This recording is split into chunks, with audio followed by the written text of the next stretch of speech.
पीले दांत वाली बहू। रंजना कभी ब्रश नहीं करती थी। उसे कितनी बार उसके माँ बाप ने डांटा, लेकिन उसका कोई असर उस पर होता ही नहीं था, जिस कारण से उसके दांत पीले पीले हो जाते हैं। शादी के बाद।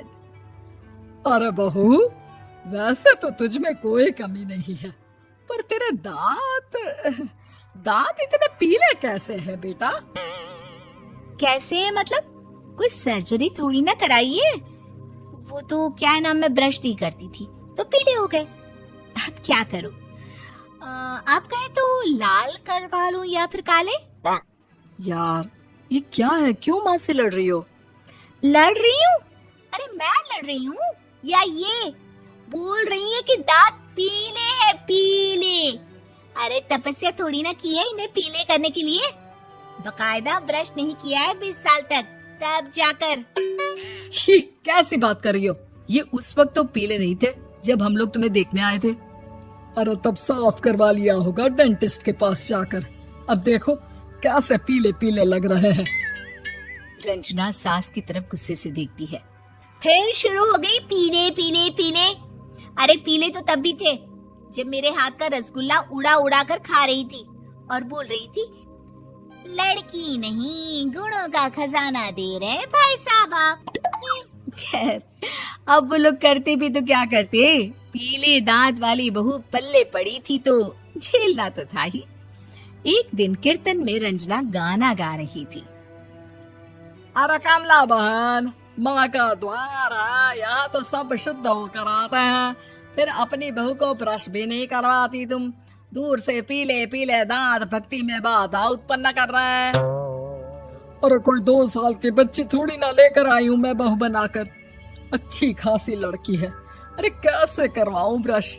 ये तो उसे खुद करना चाहिए ना। अब माँ बाप तो इसके जैसे तैसे निपटा दिए, ये नहीं सोचा कि सास कैसे संभालेगी। सास बहू को लेकर घर आ जाती है, लेकिन सोच लेती है कि अब इसे लेकर कहीं नहीं जाएगी। अगले रोज बहू कहती है, अरे क्या हो गया, मंदिर नहीं जाना क्या? कीर्तन का वक्त हो रहा है। मेरी मधुर वाणी से कान्हा जी जागते हैं और सोते हैं। आप तो जानती है ना उनकी भक्ति में कितना मन लगता है मेरा। वो क्या है ना, तबीयत ठीक नहीं लग रही है मेरी, आराम करूंगी मैं। तबीयत ठीक नहीं लग रही? अभी तो मिथुन के गाने पर नाच रही थी आप, और अब बोल रही है कि तबीयत ठीक नहीं लग रही। अरे भक्ति में मन लगा लो सासू माँ, ऊपर जाना है, क्या मुंह दिखाओगी आप? हाँ? सास को बहू की बात पर गुस्सा आ जाता है। मैं क्या मुंह दिखाऊंगी, इसकी चिंता तो ना कर, समझी? अपने मुंह की चिंता कर, जो ये पीले पीले दांत लेकर हर जगह पहुंच जाती है। पता है लोग कितना मजाक बनाते हैं। ना जी ना, मैं नहीं जाना कहीं तेरे साथ। तो ये बात है। कोई ना, मत जाओ, मैं अपने कमरे में ही बैठकर भक्ति कर लूंगी। ऊपर वाला दांत थोड़ी ना देखता है, मन देखता है, भावना देखता है। और अरे बस बस, तू सब कुछ दिखा, बस ये सफेद चमकदार दांत ना दिखाना किसी को, है? जा यहाँ से। बहू को सास की बात का कोई फर्क नहीं पड़ता, वो तो जैसी थी वैसी ही रह जाती है। सुबह नहाकर किचन में खाना बनाना, फिर खाना खाना, कीर्तन भजन करना और सो जाना। एक दिन, माँ जी मैं सहेली के घर जा रही हूँ, शाम को लेट आऊंगी। हाँ हाँ, तो जाना, मैंने कौन सा तेरी आरती करनी है घर पर बैठकर। रंजना सहेली के घर जाती है, जहाँ वो पार्टी में जाने की तैयारी कर रही होती है। अरे शिखा, कहाँ जाने की तैयारी कर रही है? मैं गलत वक्त पर आ गई क्या? अरे नहीं यार, उल्टा सही वक्त पर आई है। मैंने ये साड़ी और ज्वेलरी निकाली है यार, शाम को इनके ऑफिस की एक पार्टी में जाना है। बताना कैसा लग रहा है ये सब? नहीं यार, इस ड्रेस के साथ तो वो वाली ज्वेलरी अच्छी लगेगी। हाँ हाँ सही बोल रही है, मैंने ध्यान ही नहीं दिया। वैसे तो हमेशा से मस्त फैशन सेंस रखती है। तो बड़ा जाती होगी ना पति के साथ पार्टी में। रंजना कुछ नहीं बोलती, बस सोचती है कि यार काश ये बात सही हो जाती। पर मैं क्यों नहीं जाती पार्टी में? क्या इन लोगों की कोई पार्टी होती नहीं होगी? रंजना घर आती है और रात में पति से सवाल करती है, एक बात बताइए, आप मुझे किसी पार्टी में क्यों नहीं ले जाते? क्या आपके यहाँ ऑफिस में पार्टी नहीं होती? पति बेचारा क्या कहता कि दांत पीले हैं तुम्हारे इसलिए। अरे कोई पार्टी होती नहीं हम लोगों के ऑफिस में, तो कहाँ से लेकर जाऊं? और मार्केट, मॉल, कहीं वीकेंड घूमना, कहीं तो। अरे यार, सारे हफ्ते में एक छुट्टी मिलती है, तो सोचता हूँ कि आराम ही कर लूं। क्यों? रंजना मन मार के रह जाती है। पहले कभी सास के साथ मंदिर जाया करती थी, लेकिन वो भी सास ने ले जाना बंद कर दिया। घर बैठी बैठी रंजना बोर हो जाती है।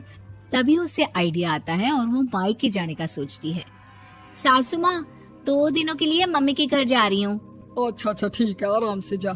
और हाँ, माँ से कुछ अच्छी आदत सीख कर आना कि कैसे शरीर के हर भाग की तरह दांतों की सफाई भी जरूरी होती है, समझी?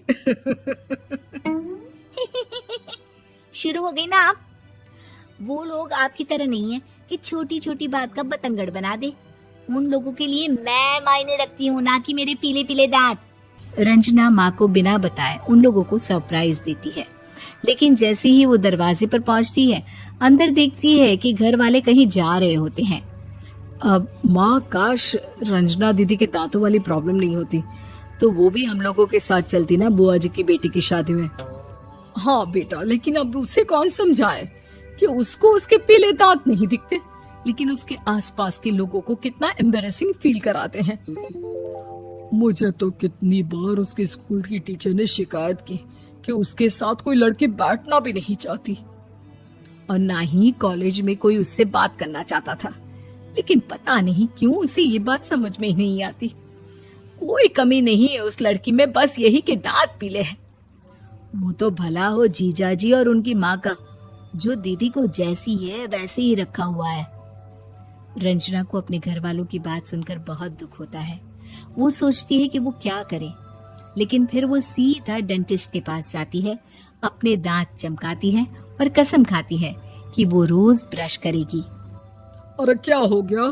तुम तो 2 दिनों के लिए गई थी ना। पर कोई ना, अच्छा है, चलो आ गई तो। रंजना सास के सामने आकर खड़ी हो जाती है और पूरी स्माइल करती है, उसके चमकदार दांतों को दिखाती हुई। चले मंदिर। माँ, मुझे माफ कर दीजिए, मैंने आप लोगों को बहुत एम्बैरेसिंग फील करवाया। मैं आज से रोज ब्रश करूंगी।